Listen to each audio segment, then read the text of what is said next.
का वर्णन 11वें स्कंद में है। परीक्षित मोक्ष का वर्णन है भागवत में कि परीक्षित भागवत की कथा सुन रहे थे, सुनते सुनते किस तरह से उन्हें मोक्ष मिला। उन्होंने अपने प्राणों को ब्रह्मरंध्र में ले जाकर के योग मार्ग से प्राणों का विसर्जन किया, परीक्षित का मोक्ष हुआ। हालांकि उसी समय तक्षक ने आकर डसा, जिससे उनका शरीर जल करके भस्म हुआ, लेकिन तक्षक से पहले ही उन्होंने प्राणों का विसर्जन किया, इसलिए परीक्षित का मोक्ष हुआ। यह परीक्षित का वर्णन भागवत में किया गया। और 12 स्कंद में सतयुग, त्रेता, द्वापर, कलयुग, चारों युगों का वर्णन किया गया। सृष्टि की उत्पत्ति और सृष्टि का प्रलय का वर्णन किया गया। सृष्टि की उत्पत्ति कैसे होती है, सतयुग कैसे, द्वापर कैसे, त्रेता कैसे, कलयुग कैसे, कलयुग के लोग कैसे, कलयुग के राजा कैसे, कलयुग की परिस्थितियां कैसी, इन सब का वर्णन भागवत में किया गया। और इसी के साथ श्रीमद् भागवत के 12 स्कंद पूरे हो गए। और इसी के साथ भागवत कथा यहीं पर समाप्त नहीं कहेंगे, क्योंकि हरि अनंत, हरि कथा अनंता। कथाएं इतनी है कि उसका कोई अंत होने वाला नहीं है। कथाएं अनंत है, लेकिन हमारा समय जो है वो करीब करीब अंत हो रहा है। 5 मिनट अभी और समय है, 5 मिनट की बात अभी मैं और करूंगा, ज्यादा मैं समय लेना नहीं चाहूंगा।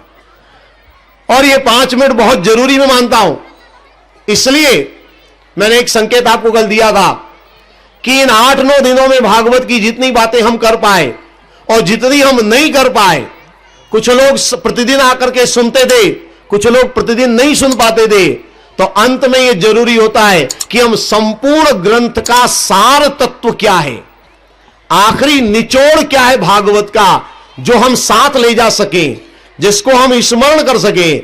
कथाएं तो बहुत है, सब कुछ याद करना संभव नहीं है, लेकिन अंत में ग्रंथ का निचोड़ क्या है वो हमारे पास में रहना चाहिए। तो 5 मिनट के अंदर मैं संपूर्ण भागवत का सार आपके सामने रखना चाहूंगा। और वो जरूरी है ताकि भागवत से हमें कुछ लाभ जीवन में मिल सके। भागवत क्या है, भागवत किस लिए है, भागवत का उद्देश्य क्या है, भागवत की सफलता क्या है, ये 2-4 बातें। अब मैं कोई कथा नहीं कर रहा हूं, समापन है, बिल्कुल एक कथा की बात नहीं कर रहा हूं, लेकिन 2-4 बातें भागवत के सार के रूप में आप समझ लीजिए। भागवत क्या है, भागवत जीवन का दर्शन है। भागवत केवल कहानी किस्सों के लिए नहीं रचा गया कि आपको ध्रुव की कथा, आपको प्रहलाद की कथा, आपको ये कथा वो कथा, केवल कथा लिखने के लिए भागवत नहीं लिखा है। भागवत है जीवन का दर्शन।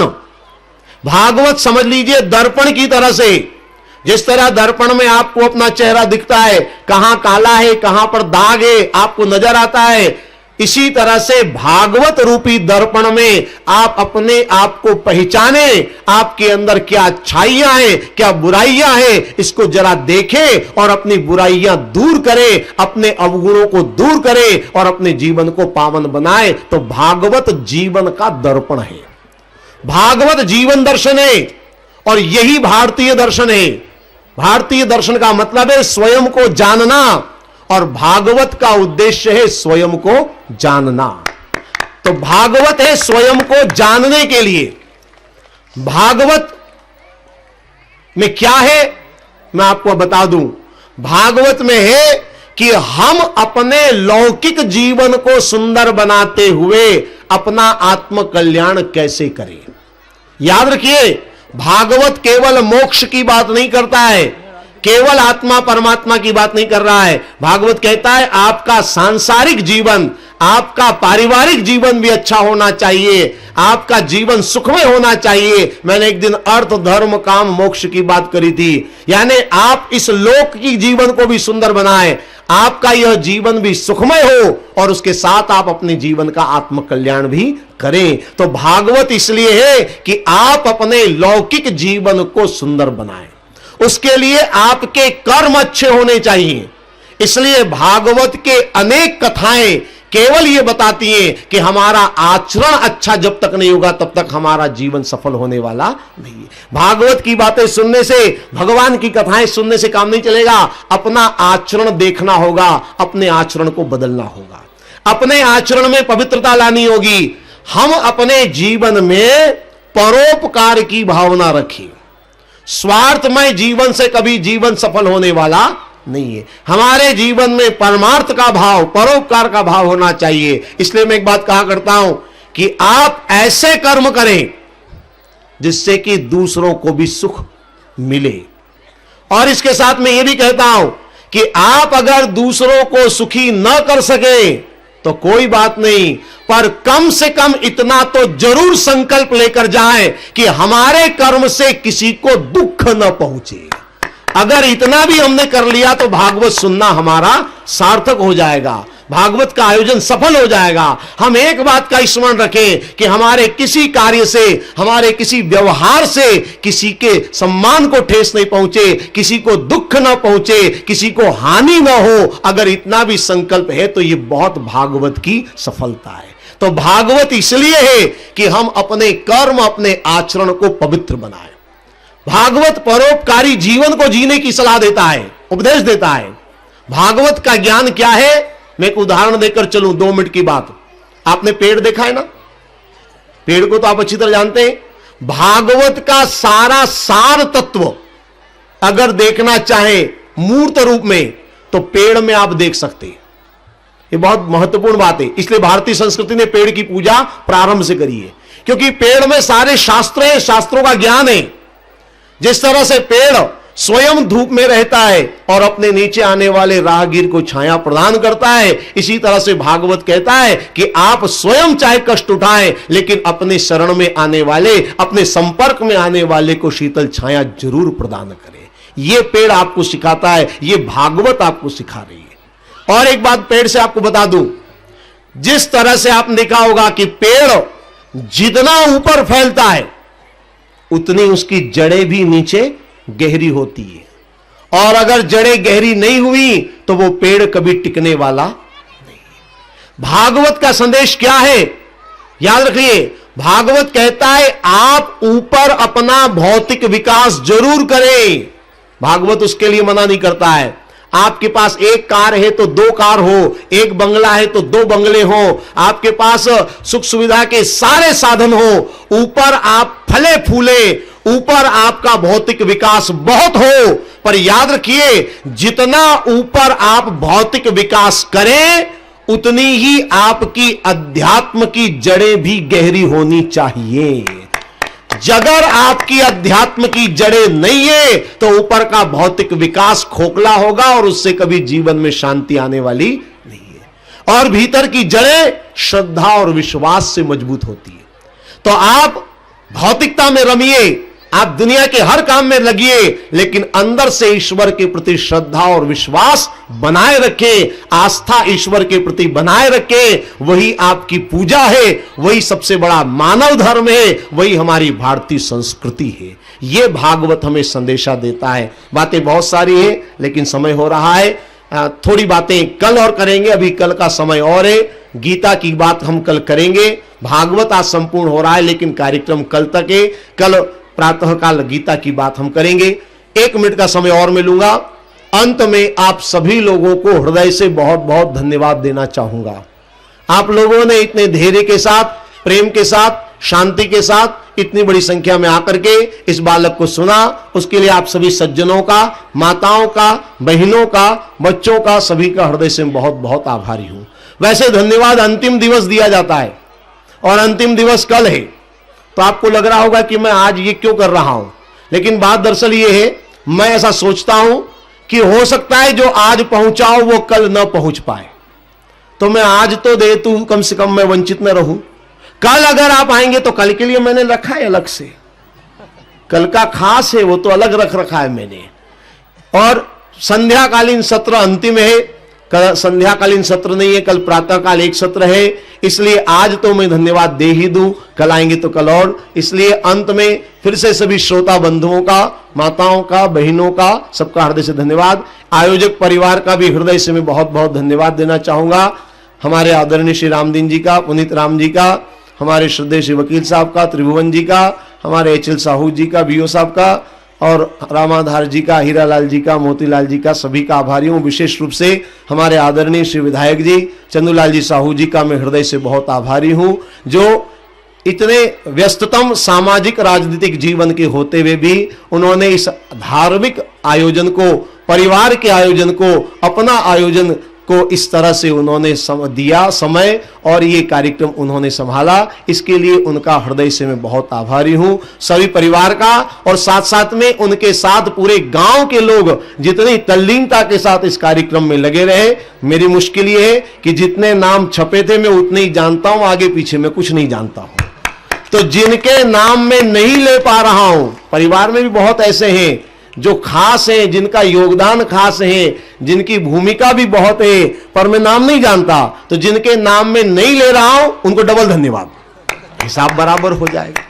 और क्या कर सकता हूं मैं। तो पुनः सभी को धन्यवाद, पुनः सभी के प्रति आभार व्यक्त करूंगा, और जितने भी अलग अलग कार्य में लगे रहे उन सब का, आदरणीय पंडित जी का भी हृदय से आभारी हूं, माइक वाले बंधु का, ये हमारे फोटोग्राफर जी जो मुझे खींच खींच करके 9 दिन तक खींचते ही रहे, उनका भी हृदय से आभारी हूं। पुनः सभी के प्रति आभार। वो पुस्तक वाले बंधु जो बेचारे अलग रह करके भी सेवा में लगे हुए हैं पुस्तकों की, उनका भी नाम में उनका भी नहीं जानता, आप जाकर के देख लेंगे कौन है वो, उनका भी हृदय से धन्यवाद। पुनः सभी के प्रति आभार। एक बार भगवान का नाम ले। कृष्ण गोविंद गोपाल गाते चलो, कृष्ण गोविंद गोपाल गाते चलो, प्रेम से राम की धुन लगाते चलो, प्रेम से राम की धुन लगाते चलो, कृष्ण गोविंद गोपाल गाते चलो, कृष्ण गोविंद गोपाल गाते चलो। बोलो श्री कृष्णचंद्र भगवान की, शंकर भगवान की, सत्य सनातन धर्म की। ओम सर्वे भवन्तु सुखिनः, सर्वे सन्तु निरामया, सर्वे भद्राणि पश्यन्तु, मा कश्चित् दुःख भाग् भवेत्। ओम शांति शांति शांति। ओम बोलो वृंदावन बिहारी लाल की जय। हाँ, सर्वप्रथम घर के जितने सदस्य हैं वे लोग संकल्प करेंगे, तब तक आप लोग शांतिपूर्वक बैठे रहेंगे। घर के जितने भी सदस्यगण हैं, परिचित महाराज है, सब खड़े हो। चलो भैया भैया खड़े हो, वो सामान धरे तो चलो चलो, वो धरना है बोला, हो चलो उठाओ सब, वो सामान है तेरा। हरि ओम। ओम विष्णु विष्णु विष्णु ओम नमः परमात्मने। श्री पुराण पारदे श्री श्वेतवारा कल्पे अष्टाभिसंधित में कलियुगे कलि प्रथम चरणे जम्बूद्वीपे पुण्य क्षेत्रे वर्तमान धर्म संवत्सरे मासानां मासोत्तमे मासे उत्तम मासे मां मासे शुभे कृष्ण पक्षे प्रतिपदायां सत्तिथाव। हरि ओम। अमुक गोत्रोत्पन्ना, गोत्र को उच्चारण करना है, बता गोत्र को उच्चारण करना है, अपन नाम उच्चारण करना है, अपन पिता का नाम उच्चारण करना है, प्रपिता का नाम उच्चारण करना है, पितामह का नाम प्रपितामह का नाम उच्चारण करना है। सब चलो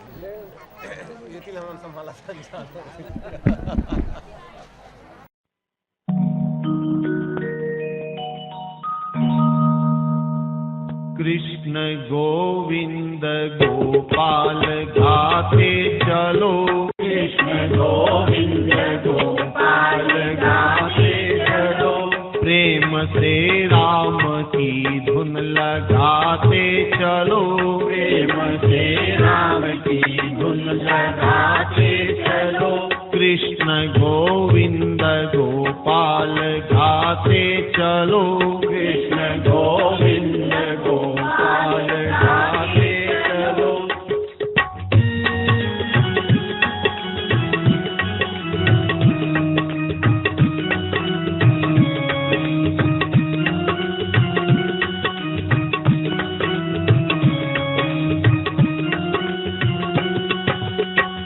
देखना इंद्रियों के न घोड़े भगे, देखना इंद्रियों के न घोड़े भगे, रात दिन इनको संयम के कोड़े लगे, रात दिन इनको संयम के कोड़े लगे, अपने रथ को सुमार्ग चलाते चलो, अपने रथ को सुमार्ग चलाते चलो, कृष्ण गोविंद गोपाल गाते चलो, कृष्ण गोविंद गोपाल गाते चलो।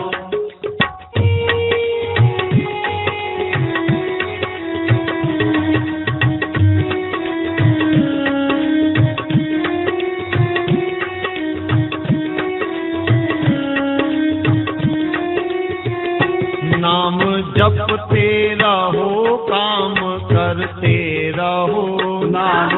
जपते रहो काम करते रहो, पाप की वासनाओं से डरते रहो, पाप की वासनाओं से डरते रहो, नाम धन का खजाना बढ़ाते चलो, नाम धन का खजाना बढ़ाते चलो, कृष्ण गोविंद गोपाल गाते चलो, कृष्ण गोविंद गोपाल गाते चलो।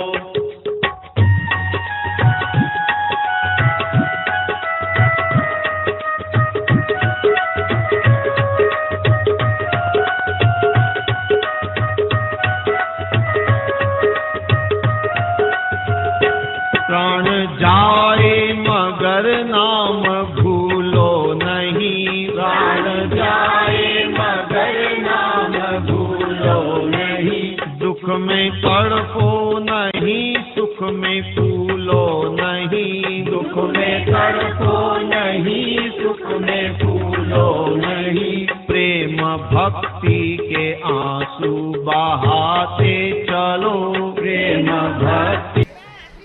बोलिए भागवत महापुराण की जय, ग्राम देवता की जय, समस्त देवी देवताओं की जय, भगवताचार्य श्री विष्णु अरोड़ा जी की जय। ग्राम टेका के पावन भूमि में 9 दिन भागवत महापुराण के 8वां दिन के अवसर पर उपस्थित आप सभी भागवत महापुराण के श्रद्धालुगण, माताएं, बहनें, भाइयों, सभी अधिकारी कर्मचारी एवं इस कार्य में व्यवस्था में लगे हुए सभी सम्मानित व्यवस्थापक एवं कार्यकर्तागण, आज इस भागवत महापुराण का 8वां दिन है और कल समापन गीता और तुलसी वर्षा की भी कार्यक्रम शेष है। मुझे अत्यंत प्रसन्नता ही नहीं, अत्यंत आनंद विभोर हूँ जो इस भागवत महापुराण में आप सब लोग इस छोटे से गांव टेका में उपस्थित होकर इस कार्यक्रम को सफल ही नहीं बल्कि इसका ज्ञान अमृत को भी आप लोगों ने बड़े भाव विभोर, श्रद्धा और सहजता के साथ सुने हैं, देखे हैं और इस कार्यक्रम को सफल बनाने में आप सब लोग महती भूमिका निभाए हैं। इसके लिए आप सबको इस नवा वर्ष के अवसर पर आप सबको आभार व्यक्त करते हुए, आप सबको धन्यवाद देते हुए आप सबको प्रणाम करता हूं और ये कहना चाहता हूं कि भागवत महापुराण का जो भी कथा आप लोगों ने सुने हैं उसे अपने जीवन में उतारने का कोशिश करें तो निश्चित रूप से हम सबका सौभाग्य के साथ साथ मानव जन्म लेने का जो सार्थक है वो सार्थक होगा और कहा जाएगा कि भागवत महापुराण की कथा सुनकर हम सब धन्य हो गए हैं। निश्चित रूप से आप सबका पुनः आभार व्यक्त करते हुए जितने भी श्रद्धालुगण यहाँ पे उपस्थित हुए हैं उन सबको प्रणाम करते हुए, चूँकि ये ब्यास गद्दी है यहाँ पे मुझे कुछ बोलना नहीं है, पुनः आप लोगों को सबका सादर अभिवादन करते हुए मैं अपनी बात को ही समाप्त करता हूँ। जय हिंद, बोलिए भागवत महापुराण की जय, बोलो यज्ञ भगवान की जय। हाँ भाई लोगों का अनुरोध है कि लाइन से क्रमशः शीघ्र से शीघ्र यहाँ आए, उनके बाद फिर माता लोग आएंगे और यहाँ पर दर्शन करेंगे। हाँ कल दोपहर में तुलसी वर्षा होगी और साथ में तुलसी लेकर के सबको आना है भाई। बोलो भागवत भगवान की जय। हाँ और यहाँ पर जो भी अन्न दान देना चाहते हैं, जो भी दान देना चाहते हैं यहाँ पर नोट करवा सकते हैं। बोलो भागवत भगवान की जय, बोलो वृंदावन बिहारी लाल की जय। माखनलाल साहू बैंड बाजा सहित मंच के समीप उपस्थित होने का कष्ट करेंगे। माखनलाल साहू अन्न दान देना चाहते हैं, कोई भी दान देना चाहते हैं यहाँ पर नोट करवा सकते हैं। बोलो वृंदावन बिहारी लाल की जय। हाँ 251 रुपया 251 रुपया। अधरम मधुरम वदनम मधुरम। आराम से आना है भैया, आराम से, धीरे धीरे। हसितम। श्रोताओं से निवेदन है और यहाँ जो भीड़ लगाए हैं माताएं, उनसे मेरा निवेदन है कि महाराज जी 5 बजे तक आसन पे विराजमान रहेंगे। 5 बजे के बाद ही शोभा यात्राएं निकलेंगी, इसलिए आप हड़बड़ी में महाराज के समीप पूजा अर्चना करने के लिए भीड़ न बढ़ाएं, आराम से पूजा अर्चना करते रहें। महाराज जी 5 बजे तक यहाँ गद्दी में विराजमान रहेंगे, इसलिए भीड़ न बढ़ाएं। चलितम मधुरम भ्रमितम मधुरम मधुराधिपतेर्खिलं मधुरम। रेणुर्मधुरः रेणुर्मधुरो पाणिर्मधुरः पादो मधुरो। नृत्यं मधुरं सख्यं मधुरं मधुराधिपतेर्खिलं मधुरं। गीतं मधुरं पीतं मधुरं मुक्तं मधुरं सूक्तं मधुरं। रूपं मधुरं तिलकं मधुरं मधुराधिपतेर्खिलं मधुरं। करणं मधुरं तरणं मधुरं हरणं मधुरं स्मरणं मधुरं। वमितं मधुरं शमितं मधुरं मधुराधिपतेर्खिलं मधुरं। गुञ्जा मधुरा माला मधुरा यमुना मधुरा वीची मधुरा। सलिलं मधुरं कमलं मधुरं मधुराधिपतेर्खिलं मधुरं। गोपी मधुरा लीला मधुरा युक्तं मधुरं भुक्तं मधुरं। द्रष्टं मधुरं शिष्टं मधुरं मधुराधिपतेर्खिलं मधुरं।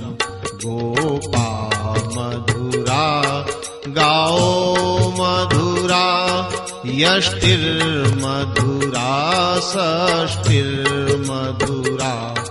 दलितं मधुरं फलितं मधुरं मधुराधिपतेर्खिलं मधुरं। करणं मधुरं तरणं मधुरं हरणं मधुरं स्मरणं मधुरं। वमितं मधुरं शमितं मधुरं मधुराधिपतेर्खिलं मधुरं।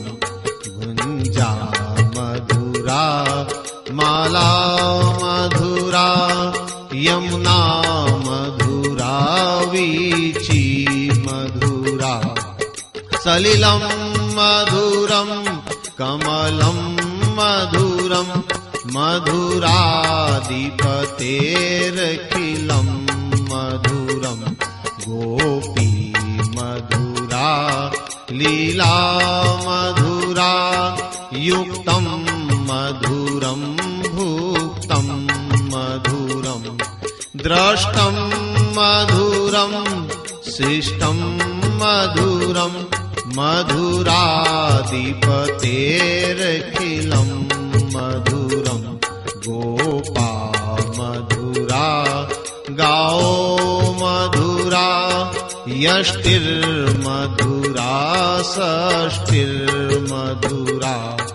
दलितं मधुरं फलितं मधुरं मधुराधिपतेर्खिलं मधुरं। अधरं मधुरं वदनं मधुरं मधुराधिपतेरखिलं मधुरं मधुराधिपतेरखिलं मधुरं मधुराधिपतेरखिलं मधुरम्।